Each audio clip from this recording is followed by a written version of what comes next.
To Mrs. Seville, England, Archangel, the 28th of March, 17. How slowly the time passes here, encompassed as I am by frost and snow. Yet a second step is taken towards my enterprise. I have hired a vessel and am occupied in collecting my sailors.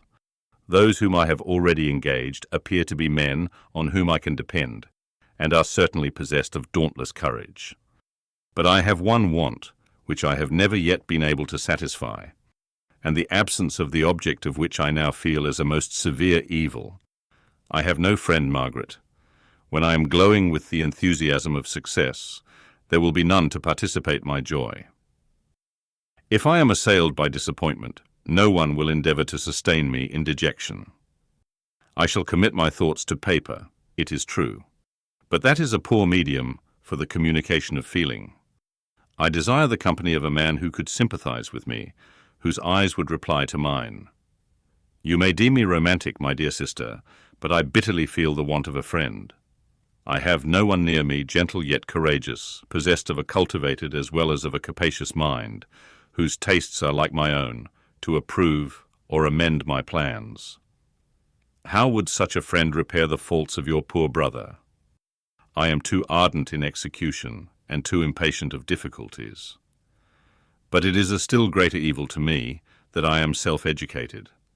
For the first 14 years of my life I ran wild on a common, and read nothing but our Uncle Thomas's books of voyages. At that age I became acquainted with the celebrated poets of our own country, but it was only when it had ceased to be in my power to derive its most important benefits from such a conviction that I perceived the necessity of becoming acquainted with more languages than that of my native country. Now I'm 28, and am in reality more illiterate than many schoolboys of 15. It is true that I have thought more, and that my daydreams are more extended and magnificent, but they want, as the painters call it, keeping. And I greatly need a friend who would have sense enough not to despise me as romantic, and affection enough for me to endeavour to regulate my mind. Well, these are useless complaints. I shall certainly find no friend on the wide ocean, nor even here in Archangel, among merchants and seamen. Yet some feelings, unallied to the dross of human nature, beat even in these rugged bosoms. My lieutenant, for instance, is a man of wonderful courage and enterprise. He is madly desirous of glory, or rather, to word my phrase more characteristically, of advancement in his profession. He is an Englishman, and in the midst of national and professional prejudices, unsoftened by cultivation, retains some of the noblest endowments of humanity.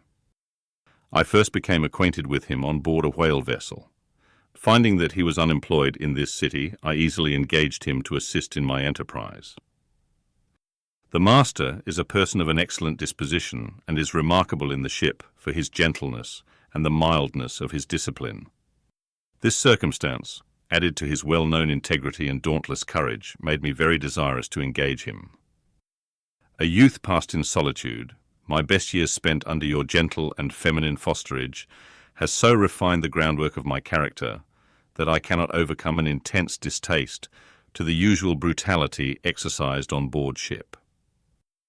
I have never believed it to be necessary, and when I heard of a mariner equally noted for his kindliness of heart and the respect and obedience paid to him by his crew, I felt myself peculiarly fortunate in being able to secure his services.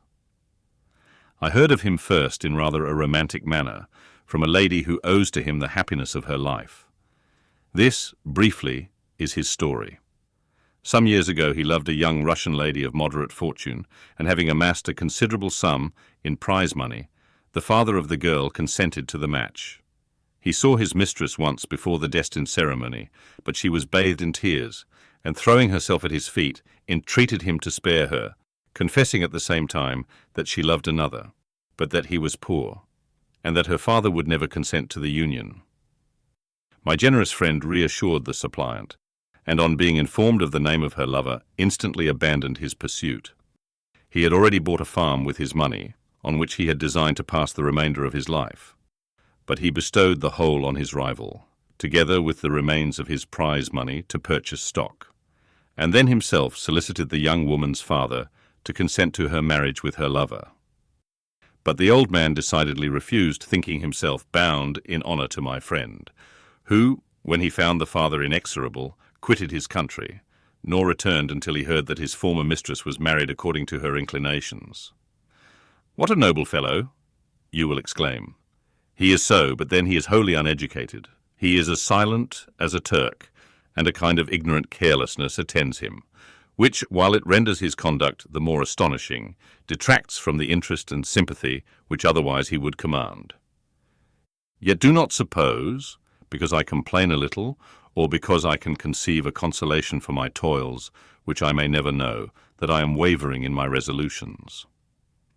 Those are as fixed as fate, and my voyage is only now delayed until the weather shall permit my embarkation. The winter has been dreadfully severe, but the spring promises well, and it is considered as a remarkably early season, so that perhaps I may sail sooner than I expected. I shall do nothing rashly. You know me sufficiently to confide in my prudence and considerateness whenever the safety of others is committed to my care. I cannot describe to you my sensations on the near prospect of my undertaking. It is impossible to communicate to you a conception of the trembling sensation, half pleasurable and half fearful, with which I am preparing to depart. I am going to unexplored regions, to the land of mist and snow, but I shall kill no albatross. Therefore do not be alarmed for my safety, or if I should come back to you as worn and woeful as the ancient mariner. You will smile at my illusion, but I will disclose a secret. I have often attributed my attachment to, my passionate enthusiasm for, the dangerous mysteries of ocean to that production of the most imaginative of modern poets. There is something at work in my soul which I do not understand. I am practically industrious, painstaking, a workman to execute with perseverance and labour. But besides this, there is a love for the marvellous, a belief in the marvellous, intertwined in all my projects, which hurries me out of the common pathways of men, even to the wild sea, and unvisited regions I am about to explore. But to return to dearer considerations. Shall I meet you again, after having traversed immense seas, and returned by the most southern cape of Africa or America? I dare not expect such success, yet I cannot bear to look on the reverse of the picture. Continue for the present to write to me by every opportunity. I may receive your letters on some occasions when I need them most to support my spirits. I love you very tenderly. Remember me with affection, should you never hear from me again.